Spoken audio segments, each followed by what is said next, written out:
7장 11절부터 19절 말씀을 가지고 성도란 이와 같은 제목으로 잠시 은혜를 받도록 하겠습니다. 11절을 보게 되면 11절을 보게 되면 예수께서 예루살렘으로 가실 때 사마리아와 갈릴리 사이로 지나가시다가 이렇게 지금 말씀을 하고 있습니다. 예루살렘에 가실 때 사마리아와 갈릴리 사이로 이렇게 가시게 됐는데 사마리아는 느밧의 아들이죠. 여로보암 북이스라엘을 이렇게 창건한 왕입니다. 그 사람이 이렇게 솔로몬의 가문을 배반하고 북이스라엘을 10지파를 규합해서 이렇게 새로운 나라를 이렇게 세웠는데 그 사마리아는 그 고대 수도였습니다. 북이스라엘의 수도였어요. 그러다가 이렇게 250년에 걸쳐서 이스라엘의 수도로 있다가 그만 아시리아, 다시 말하면 아스르 또는 아람 이렇게 이야기하는데 시리아를 말을 하고 있습니다. 지금으로 하면 시리아, 지금도 이스라엘과 국경을 맞닿고 있죠. 이 시리아, 아스리아에 의해서 북이스라엘이 멸망을 하게 됩니다. 망하게 되죠. 그 다음에 이제 자국민을 이스라엘 사람들을 포로로 잡아가고 그리고 자국민을 사마리아에다 이식을 하게 됩니다. 그래서 이제 거기서 혼혈 민족이 생기게 돼요. 그래서 그 이후부터 이스라엘이 바벨론 포로 70년 후에 돌아오고 나서 사마리아 사람들이 우리도 성전을 건축하는데 스룹바벨 성전에 해당하죠. 성전 건축하는데 동참하게 해달라 이렇게 요구를 하는데 스룹바벨이 거절을 하게 됩니다. 너희들은 혼혈 민족이기 때문에 참여할 수 없다. 성전은 거룩한 곳이다 해서 참여를 허락하지 않게 됩니다. 그래서 이 사마리아 사람들이 방해를 하기 시작해요. 그래서 그 방해를 받아가지고 16년 동안 성전이 건축되지 못한 것이 에스라 4장에 이렇게 나오고 있는 것을 알 수가 있습니다. 그래서 이 사마리아 사람들과 이스라엘 사람들은 그 이후에 거의 왕래를 하지 않습니다. 사실은 이렇게 혼혈 민족이 돼서 그렇지만 사실은 같은 민족에 이렇게 속한다고 보면 될 겁니다. 그래서 이들은 예루살렘에는 솔로몬 성전이 있었고 그리고 10개 지파가 성전에서 예배를 드렸는데 그 성전이 있던 장소가 바로 그리심산입니다. 사마리아의 그리심산이에요. 그래서 예수님이 수가성 여인 요한복음 4장에 보면은 사마리아 여인을 만나게 됩니다. 우물가에서 야곱의 우물가에서 만나게 되죠. 그래서 대화가 오가는 가운데 이야기를 하는데 그 사마리아 여인이 질문하는 것이 뭐냐면 우리 조상들은 이 그리심산 여기에서 예배를 드리라고 하는데 이스라엘 사람들 유대인들은 저 예루살렘에서 드려야 된다고 합니다. 도대체 어디에서 예배를 드려야 맞습니까? 이런 질문을 할 때 주님이 말씀하신 것이 바로 지금은 예배가 이쪽에서도 아니고 저기서도 아닌 신령과 진정으로 예배를 드려야 된다 이렇게 이야기를 했습니다. 그게 이제 바로 이제 사마리아에서 있었던 그러한 일들입니다. 후에 이렇게 사마리아와 이스라엘은 유다는 포로 이후에 다시 말하면 바벨론 포로 이후에는 서로 왼수지간처럼 서로 상종하지 않고 이렇게 계속해서 지내오게 되고 그것이 끊임없는 반목으로 예수님 시대까지 이어져서 그 이후에 많은 시간 약 500년에서 500년 가까이의 시간이 지났지만 그때도 이스라엘 사람들과 사마리아 사람들과는 왕래를 하지 않습니다. 그래서 유다에서 예루살렘에서 갈릴리로 이렇게 갈 때 사마리아를 통과해서 가게 되면 그 길이 직선로입니다. 그렇지만 서로 왕래하지 않기 때문에 그들은 유대인들은 사마리아를 돌아서 저 요단강으로 돌아가지고 이렇게 예루살렘을 간다든가 또는 갈릴리로 이렇게 내려오는 길을 택했던 것이 이렇게 나오고 있습니다. 그러니까 사마리아와 그 유대인들 간의 관계는 그렇게 좋지 않습니다. 그런데 오늘도 본문 말씀을 보게 되면 예수께서 예루살렘에 가실 때 사마리아와 갈릴리 사이로 지나가시다 이렇게 이야기하고 있어요. 아직까지도 그 반목이 남아 있어서 서로 이렇게 대적하는 것을 볼 수가 있어요. 그래서 예수님이 사마리아 통과하는 것을 허락지 않아가지고 사마리아인들이 사마리아와 갈릴리 사이 그 길로다 이렇게 예루살렘으로 올라가는 과정입니다. 그런 과정에서 그 노상에서 한 마을에 주님이 12절에 보면 들어가게 됐는데 그 마을에서 문둥병 환자, 나병, 지금은 나병이다 이렇게 해석이 되어 있지만 개역 성경에는 문둥병 이렇게 이야기를 하고 있습니다. 나병 환자 10명이 예수님을 만나게 됩니다. 이들은 예수님에 대한 소문을 이미 다 들었고 또 예수님에 대해서 익히 잘 알고 있습니다. 왜냐하면 그분이 풍랑도 잔잔케 하고 죽은 자도 살리고 병든 자를 치료하고 또 자기와 같은 문둥병자들을 치료했던 그러한 복음이죠. 그러한 깊은 소식에 대해서 들었기 때문에 그러한 뉴스를 들었기 때문에 이미 예수님에 대해서 잘 알고 있습니다. 그래서 그들이 13절에 보면은 예수님 앞에 달려와서 소리를 지르게 됩니다.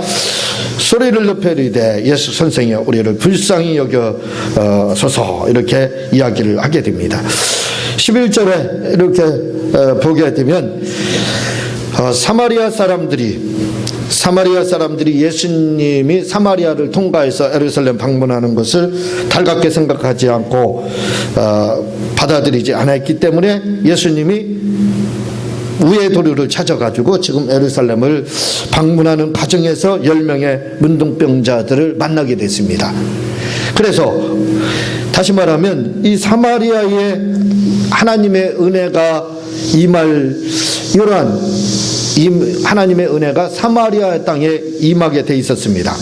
그렇지만 사마리아 사람들이 예수님 통과하는 것을 받아들이지 않고 반대함으로 말미암아 사마리아 사람들에게 임할 하나님의 은혜가 누구에게 임했냐면 바로 10명의 문둥병자들에게 임한 거예요. 이 놀라운 사실입니다. 그래서 하나님의 은혜가 우리에게 언제 어떻게 임할지 아무도 모릅니다.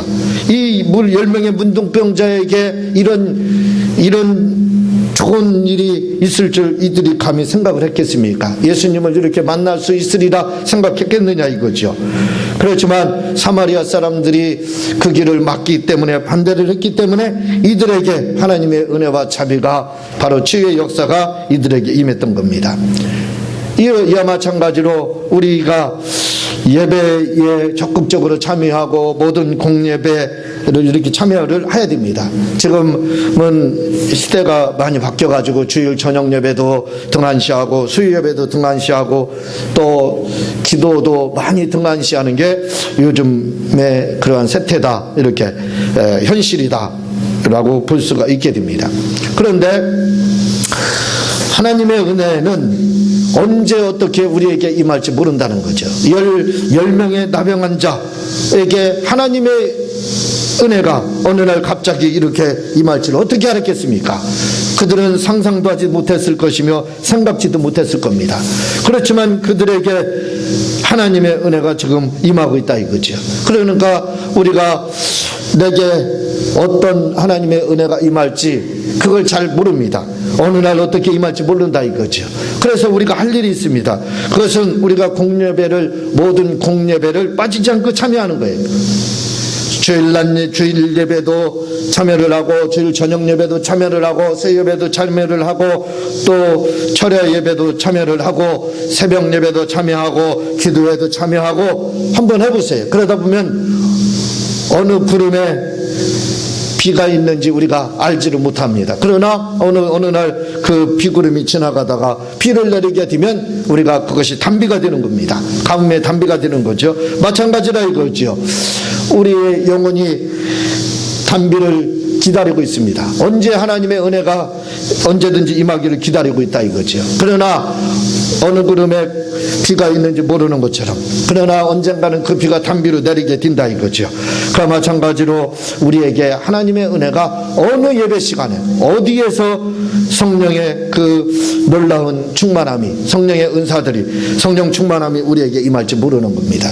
그러니까 우리는 어느 예배든지 간에 정해진 예배가 있으면 참여해야 된다 이거죠. 예배에 적극적으로 참여하고 우리가 고넬료의 가족과 같은 마음으로 다 예배를 동참을 하게 되면 하나님의 은혜가 어느 순간에 임하게 돼서 놀라운 은사를 체험하게 되고, 또 영안도 열리게 되고, 하나님의 음성도 들을 수가 있게 되고, 병도 이렇게 치료받을 수 있게 되는 겁니다. 이들에게도 어느 날 갑자기 형제가 떨어진 겁니다. 형제 맞은 거예요. 그래서 왜냐하면 하나님의 은혜가 전혀 예상하지 않았던 이들에게 바로 임했기 때문에 그렇습니다.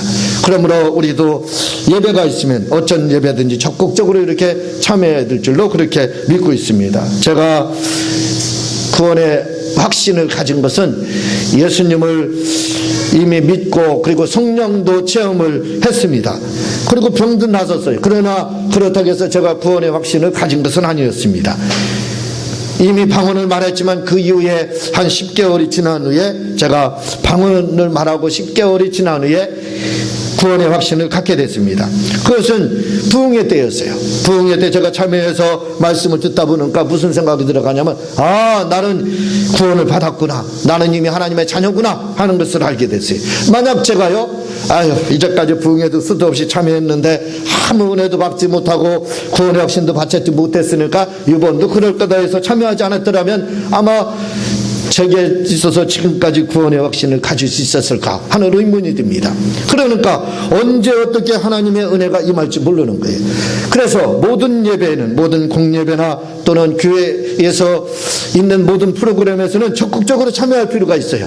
왜냐하면 그러다 보면은 그때 고넬료의 가정에 임했던 하나님의 은혜가, 이 10명의 문둥병자에게 임했던 하나님의 은혜가 바로 우리에게 단비처럼 내릴 수가 있다 이거지요. 그러므로 우리는 모든 예배에 적극적으로 이렇게 참여할 필요가 있게 되는 겁니다. 14절에 보면은 그 10명의 문둥병자들이 주님을 보고 소리로 지릅니다. 이유는 뻔하지요. 그래서 그들은 우리의 문둥병을 치료해 주세요 하고 간구한 것도 아닙니다. 그냥 우리를 불쌍히 여겨달라 이렇게 기도했습니다. 그랬더니 주님이 영감이 있으신 분이라 그분은 압니다. 이들이 왜 이렇게 부르짖는지를 알고 있었어요. 그래서 주님이 그들에게 이야기를 합니다. 무슨 이야기를 하냐면, 가서 제사장들에게 너희 몸을 보이라 이렇게 이야기를 하게 됩니다. 그랬더니 그들이 가다가 깨끗함을 받은지라 이렇게 이야기를 하고 있어요. 주님의 신유의 방법을 보게 되면요, 여러분 성경을 지금까지 우리가 마태복음부터 누가복음 강해로 끊임없이 들어왔습니다. 듣는 과정에서 여러분들이 잘 할 겁니다. 왜냐하면 주님은 문제가 있을 때 조금 있다 보자, 내가 지금은 시간이 없으니까 지금은 안 되고 다음 주 목요일이나 금요일날 아니면 주일날 이렇게 어디서 만나가지고 그때 내가 한꺼번에 기도해 주겠다, 그렇게 하지 않았습니다. 주님은 이런 병든 자들이라든가 문제 있는 자들을 만났을 때 그 자리에서 즉석에서 곧바로 즉각 조치를 취했습니다. 그래서 문제를 해결해 주셨습니다. 풍랑이 불어올 때 지금은 안 되고 이따 5분 후에 내가 해야 되겠다 하지 않았습니다. 죽은 자를 만났을 때 이건 좀 몇 년 기다려야 되겠다, 내가 좀 더 기도를 많이 해야 되겠다 하지 않았습니다. 바로 즉각적으로 다 주님이 문제들을 해결해 주셨습니다. 그런데 오늘 본문을 보게 되면요, 10명의 문둥병자들을 만났을 때는 주님은 그렇게 하시지 않았습니다. 주님의 신유의 방법과는 거리가 멉니다. 다른 신유의 방법으로 지금 이들의 문제를 해결하고 있는 것을 보게 됩니다. 그것은 뭐냐면 안수 기도도 해주지 않았습니다. 또한 악한 영을 쫓는다든가 또는 선포로 다 너의 문둥병들이 치료받았다 하지도 않았습니다. 주님은 이렇게 말씀합니다. 네 몸을 제사장들에게 가서 보여라, 이렇게 이야기를 하게 됩니다. 그래서 그들이 그 말씀을 듣고 가다가 깨끗함을 받았다 이렇게 이야기를 하고 있어요. 왜 주님이 이렇게 10 문둥병자에게 즉각적으로 다 주님이 신유를 행하시지 않고 저 제사장들에게 가서 네 몸을 보여라 이렇게 했겠느냐 이거예요. 그것은 우리가 이미 잘 알고 있을 겁니다. 그것은 다름이 아니라 주님은 바로 이들에게 있어서 순종을 보았던 겁니다. 얼마나 순종을 잘하는지 그걸 보았던 거예요. 그래서 그들이 순종을 하자 가다가 노상에서, 그것도 제사장에게 보여주고 나서가 아니라 보여주기 전에 길을 가다가 말씀에 순종하고 가다가 바로 치료를 받았다고 본문은 이렇게 이야기를 하고 있습니다.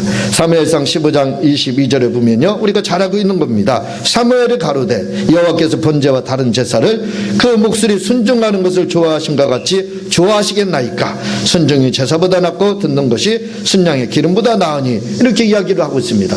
다시 말하면 이들에게 있어서 주님이 보고자 원했던 것은 바로 순종이었습니다. 순종하는지 안 하는지.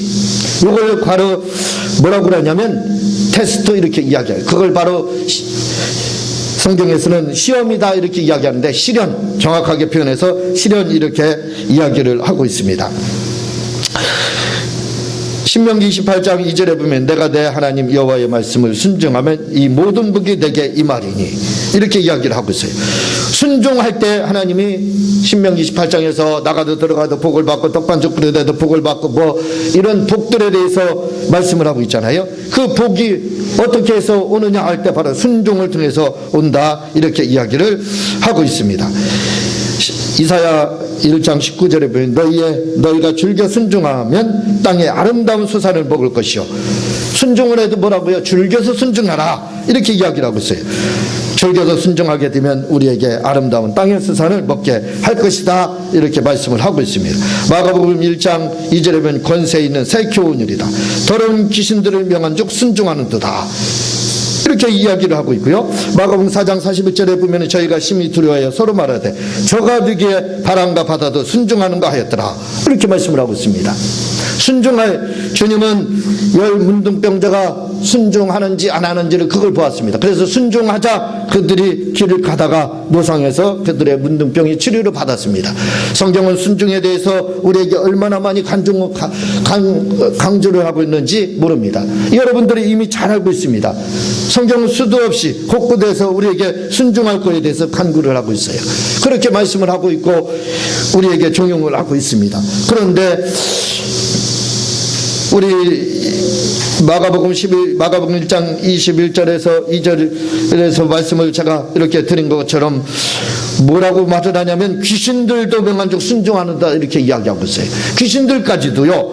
귀신들까지도 순종을 했습니다. 그리고 마가복음 4장 41절에 보면은 바람과 바다도 순종하더라, 이렇게 이야기를 하고 있어요. 순종했다는 겁니다. 귀신도 순종하고 바람과 바다도 순종을 했다, 이렇게 이야기를 하고 있어요. 귀신은 누굽니까? 하나님의 원수, 마귀는 하나님의 원수다, 이렇게 볼 수가 있어요. 예수님의 왼수다, 이렇게 볼 수가 있어요. 그런데도 불구하고 순종했더라, 이렇게 이야기를 하고 있습니다. 자연 만물도 다 하나님의 뜻을 알고 순종을 하고 있습니다. 그런데 유독 순종하지 않는 존재들이 있다, 이거죠. 그게 누굽니까? 바로 사람이라 이거죠. 그래서 사람만이 순종하지 않고 불순종하기 때문에 주님은 곳곳에서 순종을 하게 되면, 하나님은 우리에게 순종을 하게 되면 내가 너에게 이런 복을 약속했지, 그 복을 너희들이 받을 수 있다. 내가 너희들이 순종을 하게 되면 내가 예비한 놀라운 복들을, 하늘의 신령한 복과 땅의 기름진 복을 내가 너희들에게 주겠다, 이렇게 약속을 하고 있습니다.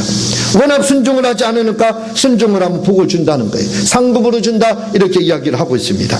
이 정도로 사람들이 순종하지 않는다, 이거죠. 다행인 것은 우리 행복한 교회 성도들은 이렇게 즐겨 순종하는 것을 보게 됩니다. 그래서 얼마나 감사하고 얼마나 기쁜지 모릅니다. 이렇게 즐겨 순종하면 하나님께서 복을 주신다라고 이야기를 하고 있습니다. 여러분 한번 가만히 생각해 보세요. 이게 여러분들이 그냥 제사장들에게 내 몸을 보이라 했을 때 어떻게 열 문둥이의 입장에서 여러분들 한번 생각해 보라 이거죠. 열 문둥이 지금까지 이 열 문둥이는 잘합니다. 주님이 어떻게 해서 문제를 해결해 주셨는지 들어서 소문이 파다합니다. 그래서 들은 소문 때문에 벌써 알고 있어요. 예수님이 병든 자, 문제 있는 자 있으면 안수해 주셔서, 또는 네 믿음이 너를 구원했다 해서 치료해 주시고, 또는 바다를 잠잠케 하시고 죽은 자를 예수님이 그 자리에서 즉각 조치로 이렇게 살리신 거에 대해 이미 들었어요. 다 알고 있습니다. 주님이 잠깐 기다려봐라 하지 않은 거에 대해서 오늘은 안 되고, 오늘은 기도가 내가 부족하니까 너희들을 치료하기 위해서 내가 3일 금식하여야 하겠다. 이렇게 너희들의 인원이 많기 때문에 하지 않고 즉각적으로 주님이 문제를 해결해 주시고 치료해 주신 거에 대해서 이미 소문이 다 들었습니다. 그런데 이들은 지금 그걸 기대하고 있어요. 주님이 그 자리에서 내가 이렇게 간구를 하면 그 자리에서 주님이 안수를 하든지 아니면 뭐 귀신을 줬든지 또 다른 신의 방법으로 치료를 하시겠지, 그렇게 하겠지 했습니다. 그런데 그들의 기대에 부응하지 못했습니다. 주님은 그들의 기대대로 해주시지 않았어요. 전혀 지금까지 한 번도 하지 않은 신의 방법으로 이야기를 합니다. 제사장들에게 가서 보이라 이렇게 이야기하는 거예요. 한 번도 들어보지 못했던 말입니다. 한 번도 신인을 행할 때 이렇게 말씀하신 적이 없습니다. 그런데 주님은 문둥병자들에게 이렇게 이야기를 하고 있어요. 이 문둥병자들이 이 말을 들었을 때 어떻게 생각했겠느냐 이거예요. 한번 생각해 보라 이거죠. 아마 이들은 이 말씀을 들었을 때 입이 이만큼 나왔을지도 모릅니다. 왜냐하면 우리 문둥병 걸렸다고 주님도 우리를 멀리하는 거야 뭐야, 우리를 차별하는 거야 뭐야 하고 불평불만이 많았을지도 모릅니다. 그렇죠. 한 사람이 입을 삐죽삐죽 거리면서 불평불만을 토했을지도 모릅니다. 주님도 사람을 구별해서 중심을 보신다고 하더니 외모만 보시는구나, 아마 그렇게 불평불만을 토했을지도 모릅니다. 한번 생각해 보자 이거죠. 우리 같았으면 어떻게 했느냐 이거죠. 이 열 문둥병자가 우리라고 한번 생각해 보세요. 여러분이라면 어떻게 했겠습니까? 다른 사람은 다 그 자리에서 문제를 해결해 주는데 나만 왕따 시키는 것처럼 너는 아니다 이렇게 안 해주고 한번 가서 이렇게 해봐라 이렇게 할 때 우리가 얼마나 실망할 수 있겠느냐 이거예요. 아마 말들이 많이 있었을 겁니다. 여러 가지 말들이 많이 있었을 겁니다. 여러분, 나아만 장군이 아람 장군이죠. 시리아 장군입니다. 역시 시리아의 나아만 장군이요.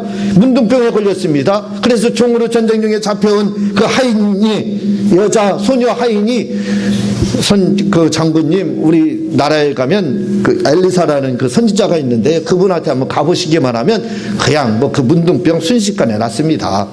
그래서 그 말을 듣고, 소녀의 말을 듣고 나아만 장군이 문둥병을 고침받기 위해서 엘리사를 찾아오게 됩니다. 그런데요, 그는 기대에 부풀었습니다. 엘리사가 나와서 나에게, 그 대장군이잖아요. 당시 시리아는 막강합니다. 이 시리아에 의해서 북이스라엘이 멸망했다니까요. 그러니까 막강한 군사력을 가지고 있습니다. 그러니까 어떻게 돼요? 그 중에서도 대장군이 왔기 때문에 아마 엘리사도 나를 보면 쩔쩔맬 거다 와가지고 절을 하고, 그리고 무릎을 꿇고 손을 얹고 간절하게 눈물로 다 아마 통성으로 기도를, 아마 신유 기도를 해줄 거다, 그렇게 기대에 부풀고 왔습니다. 그런데요, 뭐라고 이야기하냐면 그것도 상환을 시킵니다. 자기가 직접 나와서 이야기하는 것도 아니에요. 얼굴도 보는 것도 아닙니다. 이미 잘 알고 있어요. 나아만 장군에게 이야기합니다. 상환을 통해서 말하는 게 뭐냐면 저 요단강 가가지고요 7번 물에 들어갔다 나갔다 하면은 낫을 겁니다. 이 말을 듣고 얼마나 실망을 많이 합니까? 엘리사가 나아만 장군이 가면서 얼마나 불평불만을 많이 했는지 몰라요.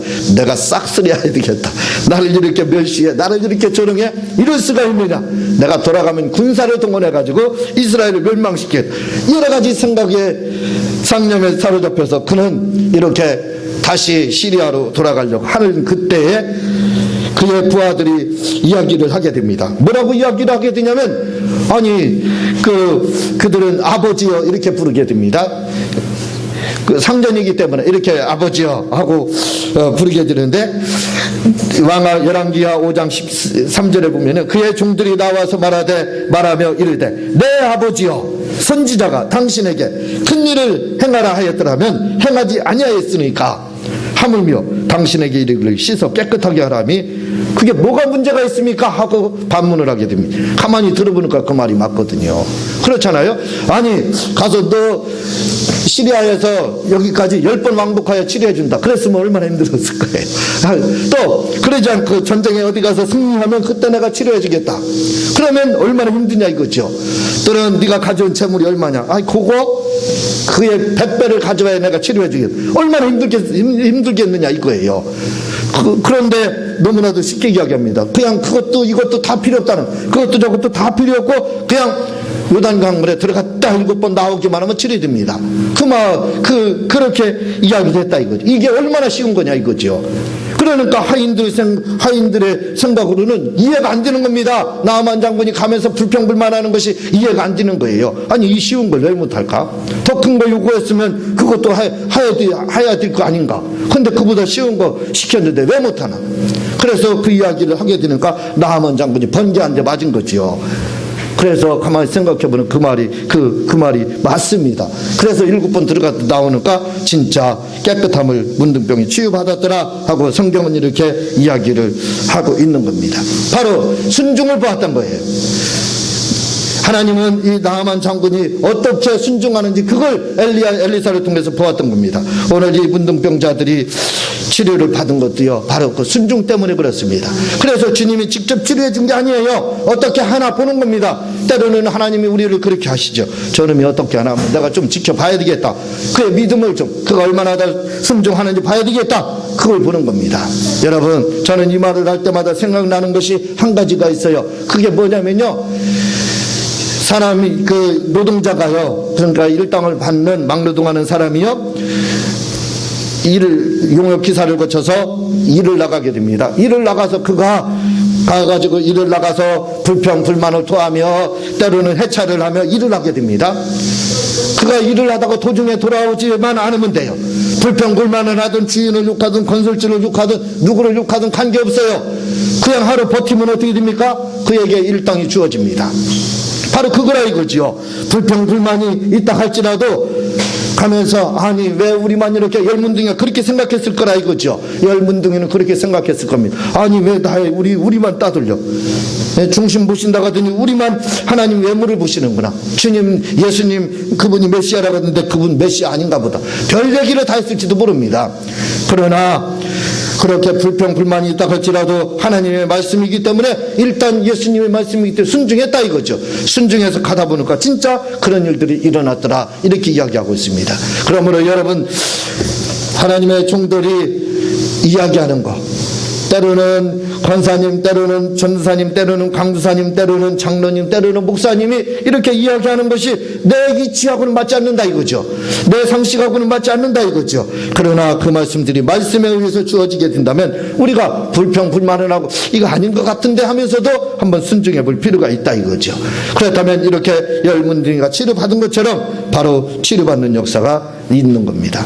우리 주님은 바로 이들에게 순종을 보았던 것이에요. 그래서 그들에게 19절 말씀합니다. 내 믿음이 너를 구원하였다 이렇게 이야기하는 것을 보게 됩니다. 자, 이렇게 치유가 이루어졌어요. 그래 17절로 가보겠습니다. 17절을 보는가요? 예수께서 대답하여 이르시되 10사람이 다 깨끗함을 받지 아니하였느냐?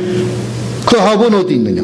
주님이 지금 반문하는 게 뭐냐면 이 치료를 받은 10사람 중에서 한 명만 들어왔어요. 누구? 사마리아 사람 한 명, 문둥병자 사마리아 사람 한 명, 그리고 19문둥이는 유대인이었습니다. 이 유대인 이스라엘 사람들이죠. 9명은 돌아오지 않고 한 명 사마리아 사람만 돌아왔습니다. 그러니까 주님이 물어보는 거예요. 9명은 어디 갔느냐? 왜 너만 돌아왔느냐? 이렇게 묻는 거예요. 여러분, 가만히 생각해 보셨습니까? 왜 9명이 안 돌아왔을까요? 왜 9명은 안 들어가고 한 명만 들어왔겠느냐 이거예요. 11조와 같이요. 10명 중에 하나 들어왔으니까 11조만 돌아온 겁니다. 아니 왜 19명은 안 들어오고 한 명만 돌아왔겠느냐 이거예요. 여러분, 요즘도 똑같습니다. 무슨 일이 일어나느냐면 주의 종들 중에서 신의의 은사를 강하게 가지신 분들이 실망할 때가 많이 있다는 거예요. 그분들의 말씀을 들으면 이해가 갑니다. 또한 그런 체험을 저도 여러 번 했기 때문에 이해가 돼요. 왜냐면요, 중병에 걸려있던 사람들, 다시 말하면 암이나 요즘에는 흔한 게 또 암이고 또 암이잖아요. 그런 암에 걸렸던 사람들, 이런 사람들이요 암에서 치료를 받게 됩니다. 그러면요, 우리 생각으로는 암에서 주님 앞에 기도하고 애쓰고 또 많은 사람들이 글을 해서 중복 기도를 해서 치료를 받아요. 그러면 나서 쓰는 거 어떻게 돼요? 아이고 하나님 감사합니다, 주님께 제가 영광 돌립니다 하고 아마 교회에 와서 감사 예물이라도 드리면서 영광을 돌릴 거예요. 그렇게 그렇게 생각을 합니다. 그리고 그도 그렇게 생각을 해요. 그도 그렇게 병을 앓고 있을 때는 그렇게 생각을 해요. 내가 치료받으면 내가 새로운 인생을 살 거다. 나는 죽었다가 산 사람이다. 그러면 내가 내 몸을 들여서 하나님 앞에 충성을 다할 것이다. 이렇게 이제 생각을 하게 돼요. 그런데 우리가 그러지요. 화장실 갈 때하고 나올 때하고 달라진다고요. 무슨 생각을 갖게 되냐면 그때까지는 그런 마음을 품습니다. 그렇지만 만약에 그 후에 낫게 되면요, 그런 생각을 가진다는 거예요. 내가 지금까지 아파가지고 못한 일이 있는데 내가 그거 하고 나서 오겠습니다. 그렇게 한다는 거예요. 내가 아파가지고 먹어보지 못한 것이 너무 많은데 그거 다 먹고 오겠습니다. 내가 하고 싶은 여행이 너무 많았었는데 아파서 내가 그 일을 하지 못했는데 내가 그 여행을 다 하고 오겠습니다. 그렇게 한다는 겁니다. 그래서 이렇게 신유의 종들 중에서는 그것 때문에 시험에 들고 너무 마음이 아프다는 거예요. 자기를 위해서 금식하고 애쓰고 기도를 해서 치료를 해놓는가 와서 하나님 앞에 영광 돌리고 감사 예물은 두 번째고 하나님께 사례로다 고맙습니다 하고 연부를 드리는 것은 두 번째고 교회까지 나오지 않는 경우가 크다는 겁니다. 바로 지금 열 문둥이 중에서 한 명만 돌아오고 나머지 9명은 돌아오지 않았는데 돌아오지 않은 이유가 바로 거기 있어요. 내가 지금까지 문둥병자로 있었기 때문에 사람들에게 따돌림 받고 사람들 피해서 다니고 내가 마음껏 달보하지 못하고 내가 하고 싶은 꿈도 이루지 못하고 정치도 하지 못하고 장사도 하지 못하고 건축도 하지 못했으니까 나는 이제 치료 받았으니까 나는 그 일부터 해야 되겠다. 그런 마음을 가지고 바로 하나님의 은혜를 잃어버린 겁니다. 그래서 돌아오지 않은 거예요. 자, 그러면서 주님이 뭐라고 이야기를 하고 있느냐면 이 이방인 외에는 하나님께 영광을 돌리러 돌아온 자가 없느니라 하시고, 그러면서 16절에 보면 예수의 발 아래에 엎드려 감사하니 그는 사마리아 사람이다. 이렇게 이야기를 하고 있습니다. 이 중에서 하나님 앞에 영광을 돌리고 돌아온 사람은, 감사하고 주님 앞에 무릎을 꿇고 살해한 사람은 딱 한 사람, 그가 누구냐면 바로 사마리아 사람이다. 이렇게 이야기를 하고 있습니다. 여러분, 우리가 믿지 않는 사람이라 할지라도 하나님의 은혜가 임하면 누구에게 은혜를 받게 되면 그거에 대해서 우리가 살해할 줄을 알아야 되고 감사할 줄을 알아야 돼. 데살로니가전서 5장 18절에 보면요, 범사에 감사라. 이것이 그리스도 예수 안에서 너희를 향하신 하나님의 뜻이니라. 골로새서 3장 17절에 보면요, 또 무엇을 하든지 말해나 이래나 다 주 예수의 이름으로 하고 그를 힘입어 하나님 아버지께 감사하라. 이렇게 이야기하고 있어요. 뭘 이야기를 하고 있느냐면 성도의 자세가 뭐냐 이거지요. 우리 성도라는 우리가 성도가 할 일은 뭐냐면 하나님 앞에 할 일은 감사하는 일이라. 이렇게 이야기해요. 그래서 데살로니가전서 5장 18절에 이 감사하는 것이 바로 하나님의 뜻이다. 이렇게 이야기를 하고 있는 겁니다. 그래서 무엇을 하든지 간에 그 이름을 힘입어, 예수의 이름으로 그를 힘입어 하나님 앞에 감사하라. 이렇게 이야기를 하고 있습니다. 어떤 분이 뭐라고 이야기를 하냐면, 어느 목사님이 뭐라고 이야기를 하냐면 요즘 세태에 대해서 이야기하는 것이 뭐냐면 감사할 줄을 모르는 세태다. 이렇게 이야기합니다. 사실은요, 우리가 나라의 혜택을 얼마나 많이 받고 있는지 몰라요. 국가의 은혜를 얼마나 많이 받고 있는지 모릅니다. 그런데 그거에 대해서 감사할 줄은 몰라요. 당연한 걸로 이렇게 생각을 합니다. 어떤 분들, 우리 그 전에 공익 광고를 보게 되면요, 내 차가 들어올 것 같아서 우리나라에 버렸습니다. 내 집이 들어올 것 같아서 우리나라에 버렸습니다. 그게 공익 광고로 나왔었거든요. 무슨 말이냐면 요즘은요, 제가 차를 운전하다 이렇게, 여러분들도 아마 그거 볼 거예요. 차를 운전하다 이렇게 보게 되면요, 담배를 왜 피는지, 그럴 것 같으면 왜 과자를 먹고 음료수를 먹는지 모르겠어요. 가다가 담배 피고 나서 그 다음에 담배꽁초를 그냥 차에다 버리는 게 아니에요. 자기 차 들어오질까봐 어떻게 해요? 우리나라에다 집어 던져요. 그래서 우리나라는 들어오도 딘다는 거예요. 음료수도 그렇습니다. 음료수 캔요, 먹고 나서 그걸 자기 차에다 넣고 그 다음에 재활용해서 버리면 얼마나 좋아요. 그렇게 하면 가져가서 버리면 되는 겁니다. 그렇게 하지 않아요. 그냥 집어 던져요. 그러고서 뭐라고 하는 줄 아세요? 대리운전 하시는 분들 이야기를 들어보면요, 음료수를 사준다는 겁니다. 그리고 나서 다 먹고 나면 캔을 이제 그걸 어디다, 음료수병을 어디다 버려야 될지를 몰라요. 그래서 주섬주섬 하고 있으면 그런데요, 그거 왜 그렇게 걱정하시냐고, 빨리 창문 열고 집어 던지시라고. 우리나라의 버릇이라고. 우리가 월급 줘서 우리가 월급 주지 않습니까? 월급 주는 사람이 있다는 거. 환경미화를 이야기하는 거예요. 그러면서 양심의 가책 하나도 없이 집어던진다는 거예요. 그걸 뭐 당연시 한다는 겁니다. 그런데요, 요즘에 제가 차를 운전하다 보면 앞차를 이렇게 이제 운전하면서 가게 되잖아요. 하루에 몇 번을 그걸 보게 됩니다. 예전에는 잘 못 봤어요. 지금은 그냥 담배 꽁치도 가다가 서슴없이 버려요. 누구 망설임 하나 없습니다. 캔이 있으면 그냥 그 길가에다 던지고 가요. 과자 봉지가 있어도 던지고 가는 겁니다. 그래서 저는 참 그들의 면상이 좀 궁금해가지고 좀 한번 봤으면 좋겠다 하는데 차가 성능이 떨어져요. 그래서 볼 수가 없습니다. 그런 경우가 얼마나 많이 있는지 몰라요. 그래서 나라에 대해서도 고마운지를 몰라요. 그 혜택에 국가를 통해서 받는 혜택들이 우리가 지금 얼마나 많이 있습니까? 의료 한번 생각해 보세요. 의료보험이 세계에서 가장 잘 돼 있는 나라, 싸고 잘 돼 있는 나라가 우리나라예요. 미국에는요, 미국 선진국이라고 하잖아요. 그런데 그들이 병원을 못 간다는 겁니다. 왜? 의료보험이 이렇게 우리나라처럼 혜택이 좋은 게 아니에요. 워낙 비싸기 때문에 차라리 죽고 마는 거예요. 병원에 갈 돈이 없기 때문에. 근데 우리는 어떻습니까? 얼마나 좋은 혜택이 많아요. 의료보험이 다 전 국민이 다 돼 있기 때문에 어디를 가든지 마음껏 갈 수 있습니다. 거기다가 보험 상품이 요즘은 얼마나 좋아요. 그래서 요즘은요 1년에 몇천원씩 돈 벌기 위해서 입원하는 사람들이 있어요. 보험 들고 보험에 들으면 돈이 나오는 거예요. 그러니까 일부러 닥치고서 일부러 그렇게 하는 경우가 얼마나, 그걸 이제 일명 보험 사기다 이렇게 이야기하죠. 그런 나이롱 환자들이 얼마나 많은지 모릅니다. 그런 일들이 지금 허다하다 이거지요.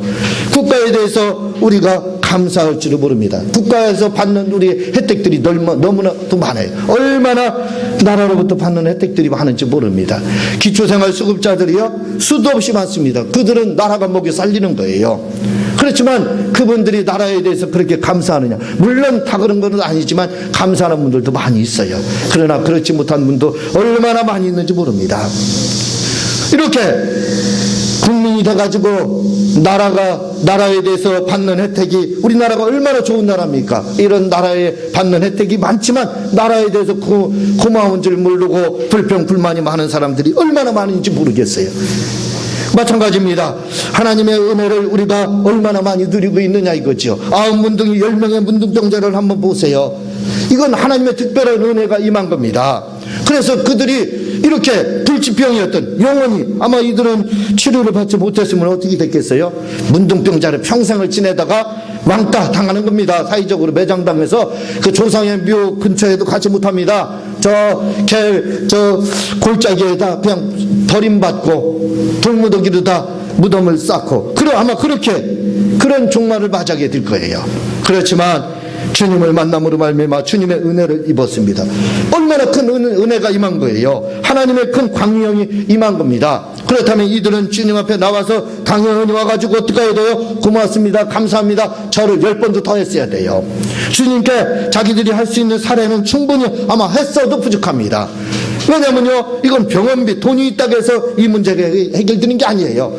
그러나 이들은 감사할 줄을 몰랐습니다. 주님은 그것이 섭섭한 것처럼 오늘 말씀을 하고 찾고 계시더라 이거죠. 뭐 그들 어디 갔느냐 이거예요. 감사하는 자가 왜 너 하나만 있느냐 이겁니다. 감사하는 자를 주님은 원한다 이거예요. 그래서 데살로니가서 5장 18절에 감사가 하나님의 뜻이다 이렇게 이야기하고 있어요. 왜? 주님이 원하는 겁니다. 감사하기를 원해요. 우리는 주님이 이렇게 원하는 것을 알아야 됩니다. 그러므로 감사할 줄 알아요. 성도라는 것은요 여러 가지 이야기를 할 수가 있습니다. 성도는 어떤 존재다 이야기할 수 있어요. 그러나 한마디로 말씀을 드리게 되면 감사하는 존재 이렇게 이야기를, 하나님의 은혜에 대해서 항상 감사할 줄 아는 자, 그거 바로 성도가 아니냐, 저는 그렇게 생각을 합니다. 저는 아침에 2시간을 기도하고 저녁에 약 50분에서 1시간 정도를 기도를 하고 더 할 때가 많이 있습니다. 근데 기도 파트를 네 부분으로 나눠요. 4분의 1로 나눠서 합니다. 하나는 주님 사랑한다는 기도를 한 30분을 해요. 그거 다른 거 복잡하지 않게 내가 주님을 너무 사랑하는 것이죠. 30분 구백을 합니다. 또 30분은 성령의 임재를 한 30분을 구해요. 그리고 30분은 바로 하나님 저에게 흥복의 복을 주셔서 감사합니다. 우리 성도들에게 흥복의 복을 주셔서 감사를 드립니다. 우리 행복한 교회 흥복의 복을 주셔서 감사합니다. 한 30분을 감사 들어간 기도를 하고 있습니다. 그거 매일과 같이 저녁에도 1시 50분을 기도할 때 나눠가지고 4분의 1로 나눠서 역시 그렇게 하나님 저에게 흥복의 복을 주셔서 감사합니다. 저에게 우리 성도들에게 복을 주셔서 감사합니다. 이 나라 이 민족에 복을 주셔서 감사합니다. 저들에게 흥복의 복을 주셔서 감사합니다 하고 감사 기도를 하고, 그리고 또 한 30분은 이렇게 축사를 하고 이렇게 기도를 마치고 있습니다. 오늘 우리 주님이 찾고 계십니다. 9명을 찾고 계세요. 왜 감사하지 않느냐 이렇게 찾고 계십니다. 우리 행복한 교회 성도들은 이렇게 감사가 생활화되었기 때문에 날마다 감사 생활을 하고 있는 거 알고 있습니다. 지금처럼 계속해서 한 문둥이처럼 계속해서 감사하는 그러한 생활을 하시기를 주님의 이름으로 부탁을 드립니다. 말씀 생각하면서 주여 삼창하고 통성으로 기도하는 시간 갖도록 하겠습니다. 주여